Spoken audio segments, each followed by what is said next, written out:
Yeah. You know, it's funny, my wife and I, at some charity fundraiser, we put a bid on to spend a weekend at one of the nicest bed and breakfasts downtown, the Gastonian.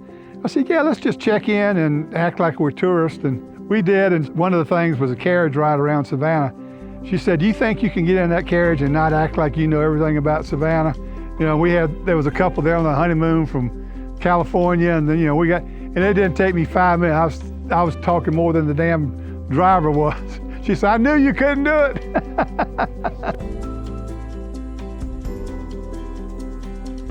This is the original Savannah High School, which is now called Savannah Arts Academy. They built a new Savannah High School on the east side of town, but this is where my wife and I went to school.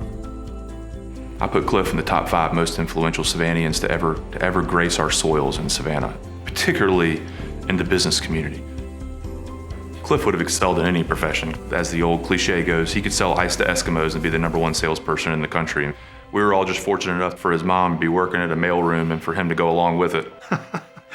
Well, it was, you know, I was 14 years old, and to be able to go make bank deposits and deliver insurance policies, that sort of thing, I kind of got introduced to the insurance business.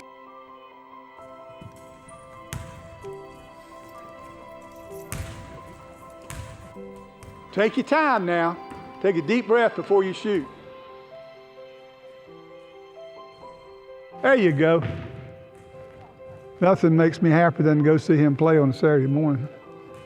What's funny, and I like to say that maybe my insurance career started in the 4th grade. I was going to a grammar school that had a lot of little Greek boys in it, Mammalakis, Karatassis, Kaparesis, and they had a little basketball team down at the Greek Hellenic Center. They asked me to come play with them. When my parents divorced, when I was 12 years old, Mr. Mammalakis really kind of took me under his wing, and he became like a father to me. And so when it came time to make a decision about whether to go to Georgia Southern or go to University of Georgia, and he said, I'll guarantee the loan if you'll take risk management insurance, and if you like it, give me first shot at you. I said, well, that's a no-brainer. I was living at home with my grandmother after my mother passed away, and when I transferred to Georgia, I mean, I was like a wide-eyed kid in Disneyland. I just had so much fun, pleasure to fraternity, and getting involved in intramural sports, and I thought I died and gone to heaven. I went through the motions of interviewing with some insurance companies just to see what it was like, but I knew I really wanted to come back to Savannah. I really wanted to come work for him. And he became a mentor to me in so many ways. I think Cliff is so thankful for what was done for him that he spends every waking moment trying to give that gift to someone else. Cliff is a master at mentorship and lifting everyone up. He's so positive, and his enthusiasm and his positive nature is just contagious to everyone around. He is a total selfless steward of the things and the people that he believes in. He will give time, talents, and treasure endlessly and effortlessly. And you get the feeling when he's talking to you that he really cares about you. He takes interest in you. He never sat there and preached to you. He asked questions, and he listened. And then when he could hear that you needed him to plug in, he plugged in, and he gave you advice, and he steered you.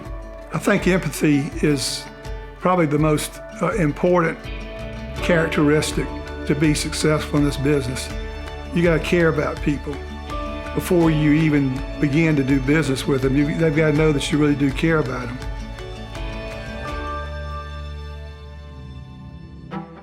One of my first accounts was Dan Vaden Chevrolet. I remember one year, the renewal date for his program was March the 1st. He came to me and he said, son, I've got somebody that's come in with a proposal that's about 15% lower than yours.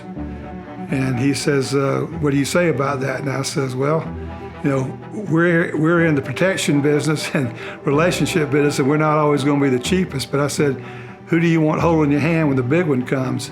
And that was on March the 1st. Well, on March the 9th, we had the hailstorm of the century hit Savannah, and every auto dealership on south side Savannah was just slammed with hail, damage to all the cars. You know, fortunately, I was able to get claims adjusters on the ground the next day to handle that. There's nothing worse than being an insurance agent when a hurricane is coming your way.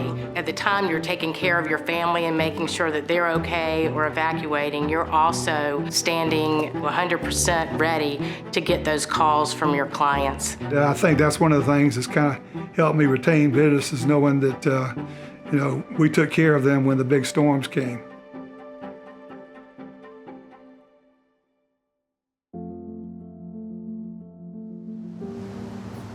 I think the most important thing, if you want to know about Cliff McCurry, you have to understand the word commitment. You talk about somebody who's committed to his family. You talk about somebody who's committed to his alma mater.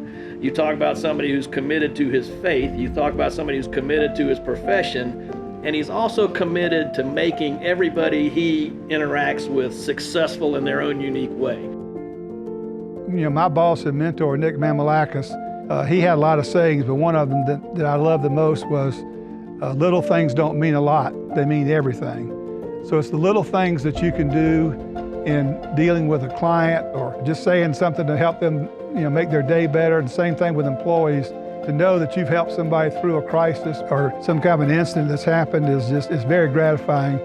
To have somebody say, I'm so thankful that you were there for me. At the end of the day, that's what insurance is. It is trust. And that is something I see Cliff do exceptionally well. I would imagine there is not a single day he's ever woken up and pat himself on the back. It's just a tireless work ethic towards always being a better version of himself. Like, that's how you truly transcend time, is somebody's talking about Cliff McCurry 3 generations from now that they don't even realize who Cliff McCurry is, because those stories have been handed down and the impact has been handed down.